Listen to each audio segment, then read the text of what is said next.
அனைவருக்கும் வணக்கங்கள். நாணயங்கள் சேகரிப்பாளர்களுக்கு ஒரு நாணயமான பதிவு. மைசூர் சென்று வந்ததின் பரிசு இந்த பெட்டகம். அங்கே 10 பெட்டகம் பர்ச்சேஸ் பண்ணோம். அதில் இது ஒன்று. ஒவ்வொரு நாளாக ஒன்று உங்களுக்கு காமிக்கிறேன். நான் இதில் 2 பெட்டகம் தான் வச்சுருக்கேன். ஒன்று கரன்சிக்கு, ஒன்று காயினுக்குன்னு. மற்றதெல்லாம் நகைப்பெட்டியாக உறவுகளுக்கும் துணைவியாருக்கும் சென்று விட்டன. இது மைசூர் அரண்மனைக்கு வாசலில் வாங்கினது. இது அரண்மனைக்கு உள்ளே இதை விற்கிறாங்க. அதிலேருந்து ஒரு 200 ரூபா கம்மியாக நீங்கள் வெளியே வாங்கிக்கிடலாம். இது அங்கே ஃபேமஸாக ஒரு பிஸ்னஸாக நடக்குது. இந்த பெட்டி அங்கே கொஞ்சம் பிரசித்தி பெற்ற ஒரு வியாபாரமாக இந்த பாக்ஸ் அங்கே விற்கப்படுகின்றன. மகிஷாசூர். இன்றைக்கி பார்சல் ஒரு 10 எண்ணம் போட வேண்டியிருக்கு. எல்லாம் ரெடி பண்ணிக்கிட்டு இருக்கேன். இதெல்லாம் ஸ்டார் நோட்டு. இதுதான் கடைசி நோட்டு. அந்த ஒரு நோட்டு தான் இருக்குது. மற்ற எல்லாம் அனுப்பிச்சாச்சு. எல்லாம் சோல்ட் ஆயிடுச்சு. இந்த புத்தகங்கள் அங்கே வாங்கினேன். மைசூர் பேலஸை பற்றி மட்டும் தனியாக ஒன்று வாங்கினேன். உடையார் கர்நாடகா ஃபுல்லாக போகணும்ல எல்லா பக்கமும். அதுக்காண்டி கர்நாடகா டூரிஸ்ட் கைடு ஒரு புத்தகம் வாங்கினேன். இது மேப்பு, கர்நாடகா மேப்பு. இது அங்கே அரசால் வெளியிடப்படக்கூடிய ஒரு புத்தகம். நம்மகிட்ட உடையார் நாணயங்கள் நிறையா இருக்கிறதுனாலையும், ஹைதர் அலி, திப்பு சுல்தான் நாணயங்கள் இருக்கிறதுனாலையும், கர்நாடகத்தினுடைய வரலாறு கொஞ்சம் தேவைப்படுதுனாலையும் இந்த புத்தகத்தை நான் வாங்கினேன். இது ஒரு புத்தகம் 250 ரூபா, இன்னொரு புத்தகம் 200 ரூபா. 450 ரூபாய்க்கு இது வாங்கினேன். இது 250 ரூபா. நான் இந்த மைசூரை மகிஷாசூர்னு உங்கள்கிட்ட சொல்கிறேன். நான் சொல்லலை, அது வரலாறு சொல்லுது. மகிஷாசுரமர்த்தினி, மைசூரின் காவல் தெய்வம், சாமுண்டீஸ்வரியின் மறுபெயர்.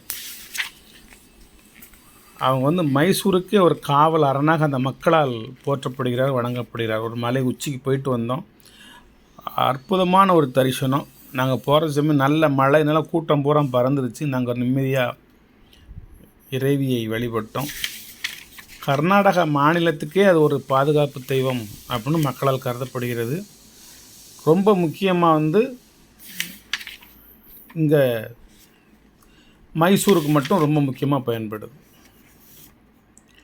மைசூர் பேலஸ்.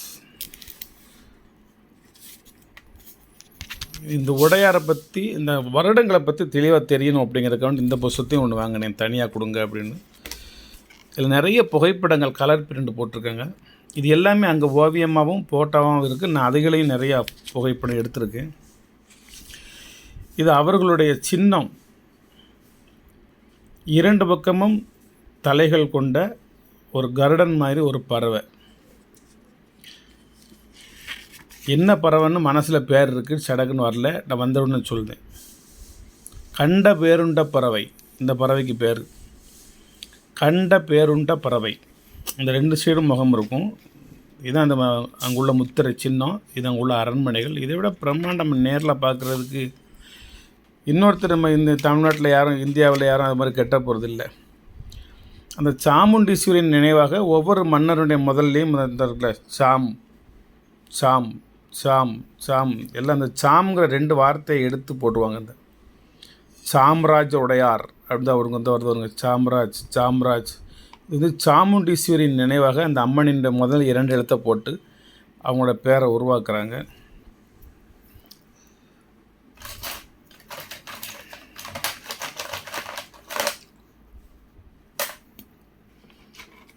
இது அந்த இந்த யதுராஜாவிலிருந்து 1399 குறைஞ்சது ஒரு 800 ஆண்டுகளுக்கு மேலாக அந்த பீரியடு ஃபுல்லாக இது உள்ள நீங்கள் பார்த்துக்கலாம். எந்தெந்த ஆண்டுகள் யார் ஆண்டா அப்படிங்கிறத பார்த்துக்கலாம். ஹைதர் அலி அந்த உடையார் ஃபேமிலியோட ஒரு நல்ல ஒரு தளபதியாக ரொம்ப காலமாக இருந்திருக்காரு.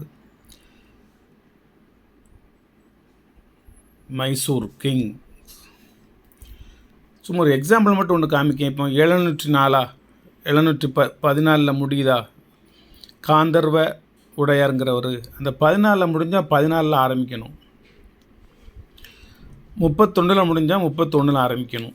அப்போ தான் இடையில கேப் இல்லைன்னு அர்த்தம். இந்த 31 to 34 இந்த பீரியடில் வந்து ஹைதர் அலி உள்ளே வராரு. ஆனால் மன்னராக வரவில்லை, ஒரு போர்ப்படை தளபதியாக வராரு. போர் வீரனாக வராரு, பட் தளபதியாக மாறுறாரு. அவர் போரால் மடியவில்லை. உடல்நலம் சரியில்லாமல் முதுகு தண்டுவடத்தில் புற்றுநோய் ஏற்பட்டு அவர் இயற்கையாகவே அவர் மரணம் அடைகிறார். இந்த இம்மடி கிருஷ்ணராஜா உடையார் இருக்கார்ல, அந்த சமயம்தான் அவர் போர்கள்லாம் சந்திக்கிறார் ஹைதர் அலி. இந்த நஞ்சராஜா உடையார் பீரியட் 72 முடியுது. சாம்ராஜ்ய உடையார் 872 ஆரம்பிக்குது. அவருடைய பீரியட் வந்து 75 முடியுது. மறுபடியும் சாம்ராஜ்ய உடையாருங்கிறவர் 75 ஆரம்பிக்கார். எந்த வருஷம் முடியுதோ அந்த வருஷம் அடுத்த வர ஆரம்பிக்கணும். அவர் 96 வரைக்கும் இருக்கிறாரு. 96க்கு அடுத்து 96 ஆரம்பிக்கலை. இந்த காலகட்டங்கள் தான் உங்களுக்கு முக்கியமான காலகட்டங்கள். ஆரம்பம் முதல் கடைசி வரைக்கும் எல்லா கணக்கு வழக்குமே டேலி ஆகும். இந்த இடையில வந்து கொஞ்சம் இப்போ இது வந்து 68, 94, 94 to 40, 40 to 74. இந்த 74 வந்து இடையில வந்து ஒரு மகாராணி இருந்தாங்க, வேறு ராஜா யாரும் இல்லை, அந்த பேர் போடலை.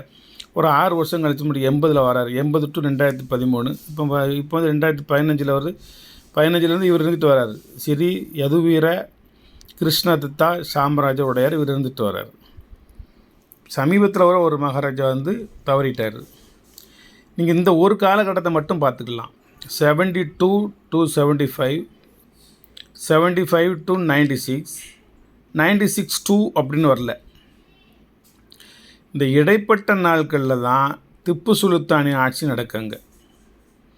ஆனால் மைசூர் உடையாரின் அரண்மனையில் இருந்து அவர் மன்னராட்சி செய்யவில்லை. ஸ்ரீரங்கப்பட்டணத்தை தலைநகராக கொண்டு அங்கே ஒரு பெரிய பேலஸ் இருக்குது, சம்மர் பேலஸ். அதில் இருந்து அவர் ஆட்சி புரிகிறார். 1799. இந்த 1799 இப்போ இன்னொரு 5 நாள் இருக்குது. அவர் இறந்த நாள் மே 4 அவர் இறக்குறார். அவர் இறக்கும் தருவாய் வரைக்கும் அந்த இடைப்பட்ட காலங்கள் வந்து திப்பு சுல்தானின் அட்மினிஸ்ட்ரேட்டிவில் இருக்குது, அவருடைய நிர்வாகத்தின் கீழ் இருக்குது. இது உங்களுக்கு ஒரு எக்ஸாம்பிள் காட்டுறேன். இதை வந்து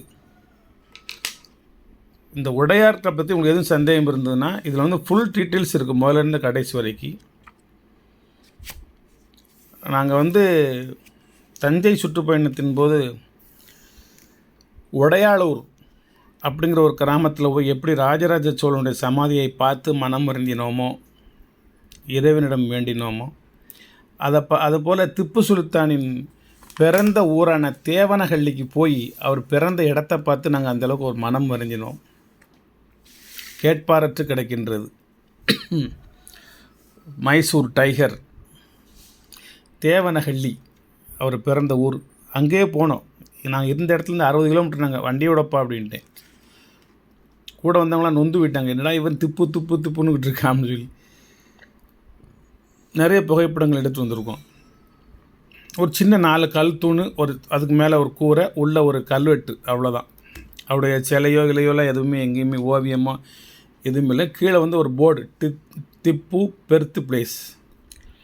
வாட்டர் கேட் அப்படின்னு ஒரு இடம் இருக்குது, அங்கே போய் நின்னோம். அது திப்பு டெத்து பிளேஸ். அப்புறம் அங்கே பக்கத்துலேயே ஸ்ரீரங்கப்பட்டணத்துலேயே அவருடைய சமாதி, ஹைதர் அலி அவங்க அம்மா, ஹைதர் அலி திப்புவின் அம்மா, அவங்க சுற்றி ஒரு 100 சமாதி இருக்குது. எல்லாத்தையும் பார்த்துட்டு அவர் தொழுகை நடத்திய பள்ளிவாசலுக்கும் போயிட்டு அவர் நடைபயிற்சி போன இடங்களுக்கெல்லாம் போயிட்டு நினைவு ஓவியங்கள், நிறைய புகைப்படங்கள் நம்மளும் எடுத்துகிட்டு வந்தோம். இது என்ன புஸ்தகம் அப்படின்னா, இது வந்து ஒரு பள்ளிவாசலில் வந்து நான் ஒரு பள்ளிவாசலுக்கு ஒரு சின்ன நிதியை அன்பளிப்பாக கொடுத்து விட்டு இந்த புத்தகத்தை ஒன்று கொடுங்கன்னு சொல்லி வாங்கிட்டு வந்தேன். இது தேவனஹள்ளியில் இருக்குது இந்த பள்ளிவாசல். பக்கத்தில் ஒரு சின்ன ஆஞ்சநேயர் கோயில். இந்த தேவனஹள்ளிக்கு உள்ள அந்த பெரிய கோட்டை இருக்குது, திப்பு கோட்டை, பிறந்த ஊர் அது. கோவில் அந்த கோட்டைக்கு உள்ள ஃபுல்லாகவே ரெங்கநாத சுவாமி கோயில், ராஜகோபால சுவாமி கோயில், எல்லாம் கோயிலாக இருக்குது. ஒருத்த பள்ளிவாசலில் காணும். அப்போ ஆனால் இது பள்ளிவாசல் இல்லை, இது தர்கா. இது உள்ள ஒரு 2 சமாதிகள் இருக்குன்றது. 3வது சமாதி ஒன்று பக்கத்தில் உள்ள ஆஞ்சநேயர் கோயிலுக்கு உள்ளே இருக்குது, இஸ்லாமியரின் சமாதி. இந்த பள்ளிவாசலுக்கு இந்த தர்காக்குள்ளே போனேன். ஒரு பில்டிங்னால் 4 மூலைகள் இருக்கும்ல, அது மாதிரி அங்கே ஒரு 4 மூலை. ஒரு மூலையில் பெரிய திண்டு கட்டி இஸ்லாமிய கொடி பச்சை கலரில் பறந்துச்சு, இன்னொரு மூலையில் ஒரு பெரிய துண்டு கட்டி காவி கொடி பறந்துச்சு. நான் என்னுடைய வாழ்நாளில் வந்து ஒரு தர்காவுக்கு உள்ள கட்டடத்துக்கு உள்ள சமாதி பக்கத்தில் 2 மத கொடிகள் பறந்ததை நான் அன்றைக்கி தான் நேரில் பார்த்தேன். சிலிர்த்து போனேன். உடலும் உள்ளமும் மகிழ்ச்சி அடைந்தது. அந்த தர்காவுக்கு வெளியே ஆஞ்சநேயர் கோயில், அங்கே ஒரு சமாதி தர்கா. இந்த சமாதிக்கு போகிறவங்க தர்காவுக்கு போகிறவங்க எல்லாருமே ஆஞ்சநேயர் கோயில் போகிறாங்க, ஆஞ்சநேயர் கோயிலுக்கு போகிறவங்க எல்லாருமே தர்காவுக்கு போகிறாங்க. இந்துவும் முஸ்லீம் எல்லளவும் எந்த விதமான மதம் ஆச்சரியமின்றி மனசார ஒன்றுபட்டு வாழ்ந்து வரக்கூடிய ஒரு அருமையான ஒரு நிகழ்ச்சியை கண்ணால் பார்த்து சந்தோஷப்பட்டு விட்டு வந்தேன். அது மாதிரி ஸ்ரீரங்கப்பட்டினம் போனாலும் திப்புனுடைய மறைமுக வாழ்க்கை அனைத்துமே ஸ்ரீரங்கப்பட்டினம் ஸ்ரீ ரங்கநாதர் ஆலயத்தில் தான் நடந்திருக்கு. அதுக்கு பக்கத்திலலாம் ஒரு 20 பேரை பிரிட்டிஷ்காரங்களை சிறை வைத்த பெரிய கூடங்கள் இருக்கின்றன. வாட்டர் கேட் என்று சொல்லக்கூடிய அந்த நீர்வழி பாதை, ரகசிய பாதை, திப்பு தப்பிச் செல்வதற்காக உருவாக்கப்பட்ட அந்த பாதையில் வச்சு தான் திப்புவை சுடுறாங்க. அந்த இடத்துக்கும் போனேன். ஒரு மிகப்பெரிய ஒரு ரகசிய வாழ்க்கையான ஸ்ரீரங்கப்பட்டினம். திப்பு வாழ்நாள் முழுவதும் ஒரு போராளியாகவே வாழ்ந்துள்ளார். இவர் வந்து கோயிலை இடித்தார், மக்களை மதம் மாற்றினார், இந்துக்களை துன்புறுத்தினார், துரோகம் செஞ்சார் அப்படிங்கிறத என்னால் ஏற்றுக்க முடியல. அந்த கருத்துக்கள் வந்து என்னை பொறுத்தவரை முற்றிலும் பொய்யானது. ஏன்னா அவருடைய துணைவியாரே முதல் மனைவியே ருக்மிணி தேவி வந்து இந்து தான். அதுக்கு 10 பிள்ளைக்கு மேலே பெற்றிருக்காரு. நிறையா இந்து மக்களோட ஒன்றாக பழவி மாமன் மச்சானாக, அண்ணன் தம்பியாக, சித்தப்பா பெரியப்பாவாக உறவாடி வாழ்ந்தவர் வந்து திப்பு சுல்தான். அதில் எந்த மாற்று கருத்துக்கும் இடமில்லை. அதை நீங்கள் நேரில் போய் பார்த்து நான் அனுபவிச்சுட்டு வந்திருக்கேன். அதுமாதிரி சந்தேகப்படுறவங்க நேரடியாகவே லைவாகவே போய் உண்மையை உணருங்கள். ஸ்ரீரங்கப்பட்டினமும் தேவனஹள்ளிங்கிற ஒரு ஊரும் எங்கேனாலும் போங்க, ஃபுல்லாக கோயில் தான் கிட்டிருக்காரு. எல்லா பக்கமும் கோயில் தாங்க இருக்குது. எல்லா பக்கமும் இப்பவும் கோயில் இருக்குது, ப்ரெசென்ட்லும் கோயில் தான் இருக்குது. சந்தோஷம், வாழ்த்துக்கள். நான் பதிவு அடுத்ததுக்கு வரேன். இது விற்பனைக்காண்டி உங்கள்கிட்ட நான் பேசிக்கிட்டு இருக்கல. இது வந்து அந்த புத்தகம் அங்கே வாங்கிட்டு வந்தேன். இது எனக்கு தெரியாது, படிக்க தெரியாது, ஆனால் படிப்பேன். எப்படி தெரியுமா? இதை அப்படியே கூகுளில் கொண்டு போய் டிரான்ஸ்லேட் பண்ணி இதில் என்ன எழுதிங்கிறது படிப்பேன் நான். சரி, சிறந்த ஒரு பொழுதுபோக்கு தான் நமக்கு நாணயங்கள் சேகரிப்பாது. கொஞ்ச நேரம் உங்கள்கிட்ட வரலாறை பற்றி பேசிக்கிட்டே வந்துட்டேன். இருந்தாலும் சில உண்மைகளை சொல்லணுங்களா? எப்படி நீங்கள் மகிஷாசூர்னு சொல்லுதீங்களோ, சாமுண்டீஸ்வரன் சொல்லுதீங்களோ, அது மாதிரி திப்புவை பற்றியும் சொல்லணும்ல. திப்புவின் ஒரு வரலாற்றை நீங்கள் தொடாமல் மைசூர் சுற்றுப்பயணம் நிறைவு பெறாது. ஹைதர் அலி மைசூர் லயன், மைசூர் சிங்கம், திப்பு மைசூர் டைகர், மைசூர் புலி. ஒரு தந்தையும் மகனும், இந்த இருவரின் வரலாறுகளை நீங்கள் தொடாமல், படிக்காமல், இடங்களை பார்க்காமல் கர்நாடக மாநிலத்தில் உங்களது சுற்றுலா நிறைவு பெறாது, மனமும் திருப்தி அடையாது. சும்மா ஒரு சின்ன காயின் தான், 1 நிமிஷம் தான் இதை காமிப்பேன். ஏன்னா இவ்வளவும் சொன்னவர் காயினை காமிக்காமல் விட்டார்னு நினச்சிடக்கூடாது இல்லை. இது வந்து ஒரு யூஎன்சி காயின், வேறு ஒன்றும் இல்லை. 2006 ₹1 காயின், கொஞ்சம் ரேர், அவ்வளோதான். ரொம்ப விலையெல்லாம் கிடையாது. நீங்கள் வேணும்னா கேட்டு வாங்கிக்கோங்க. இதுவும் 2006 யூஎன்சி காயினுங்க. இது வந்து 1996 நேதாஜி ஃபுல் கண்டிஷன் காயின். கண்ணாடி, பிரேமு, கண்ணு, தொப்பி, அந்த தொப்பி மேலே உள்ள ஒரு சின்ன அந்த மொட்டு மாதிரி உள்ளது, தொப்பிக்கு முன்னால் உள்ள அந்த சின்னம், நேமு எல்லாமே பயங்கரமாக தெரியும். 100% குட் கண்டிஷனான ஒரு 1996 ஒரிஜினல் காயின். நீங்கள் அதில் நோ டவுட். 3வது நல்ல கண்டிஷனாக உள்ள ஒரு 10 rupees Mumbai mint Gandhi coin. 4வது ஜவஹர்லால் நேரு ரீடட் எட்ஜு வந்து ரீடட் எட்ஜு தெரியுதா? நல்லா ரீடட் தெரியுதா? இது ஒரு ரேர் காயின். அடுத்து யார்? ஜவஹர்லால் நேரு. இதுவும் ஒரு ரீடட் எட்ஜு. செக்யூரிட்டி எட்ஜ் வந்து இதில் இருக்காது. இங்கே தெரியுது வருங்க. அதுக்கு அடுத்தது ஒன்று லால் பகதூர் சாஸ்திரி.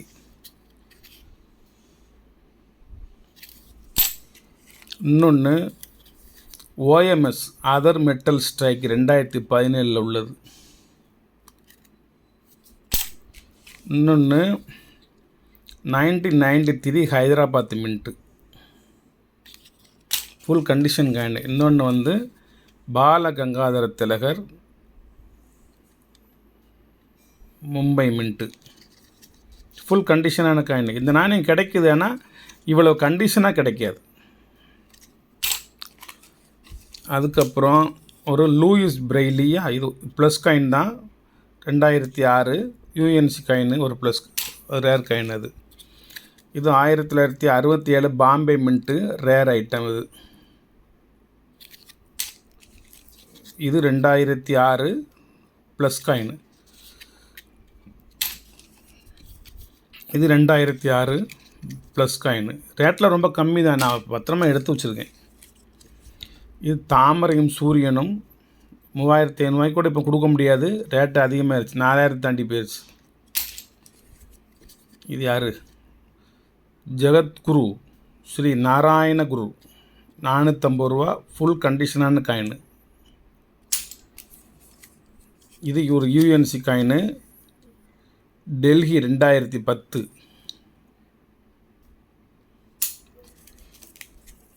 இது ஒரு ஜப்பான் காயின், ஓல்டு காயின், ரொம்ப பெரிய காயின். ஒரு 15 கிராம் இருக்கும், மேலே இருக்கும், 20 கிராம் வரைக்கும் வரும். எடை போட்டு கூட காமிச்சிருந்தேன். இப்படி பார்க்க வேண்டியதான் ஒன்று.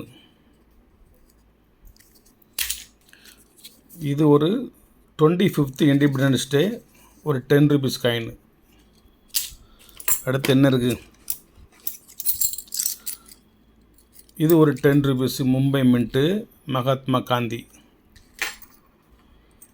இது ஒரு 8 அணா ஒரு நாணயம் இருக்குது, வேணுங்க அவங்க வாங்கிக்கலாம். இது ஒரு 2 ரூபா. இது அந்த லூயிஸ் பிரெய்லி யூஎன்சி காயின். இது வந்து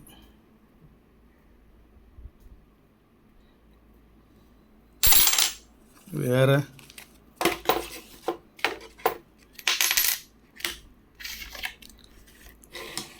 இது ஒரு 2 ரூபா எஃப்எஸ்எஸ் ஃபெராட்ரிக் ஸ்டெயின்லெஸ் ஸ்டீல் காயின். ஆனால் இந்த நிறம் பூரா வேறு மாதிரி ஒரு பாக்கெட்டில் வந்து புது காயின். ஆனால் புது காயின் அந்த நிறம் தான் இருக்குது, ஆனால் இந்த நிறம் இருக்கணும், இந்த இருக்குல்ல இந்த நிறம் இருக்கணும், ஆனால் இது வேறு நிறத்தில் இருக்குது. கொஞ்சம் எடுத்து வச்சுருக்கேன். இது ஒரு அற்புதமான ஒரு செட்டு, 1970. முதல்ல எடுக்காமல் விட்டேன். இந்தாங்க 1970 ஒரு rare set, original set, pure leather பாக்கெட்டில் உள்ளது, கவர்மெண்ட்லேருந்து வந்தது. இது 1970 யூஎன்சி 70, 50 பைசா, 70ல் 20 பைசா, 70ல் 10 பைசா, 70ல் 5 பைசா, 70ல் 3 பைசா, 70ல் 2 பைசா, 70ல் 1 பைசா. அது லெதர் பேக். இது வந்து தெரியுதா, லெதர் பேக்கு, கவர்மெண்ட்லேருந்து வந்தது, இந்தியன் கவர்மெண்ட் மின்ட்டு பாம்பே. ஒரு அற்புதமான ஒரு பேக்கேஜ், அவ்வளோ எளிதில் கிடைக்காது, கொஞ்சம் டிமாண்ட் பொருள் இது. வணக்கம், வாழ்த்துக்கள். சப்ஸ்கிரைப் பண்ணுங்கள், ஷேர் பண்ணுங்கள், லைக் பண்ணுங்கள், கமெண்ட் பண்ணுங்கள். வாழ்த்துக்கள்.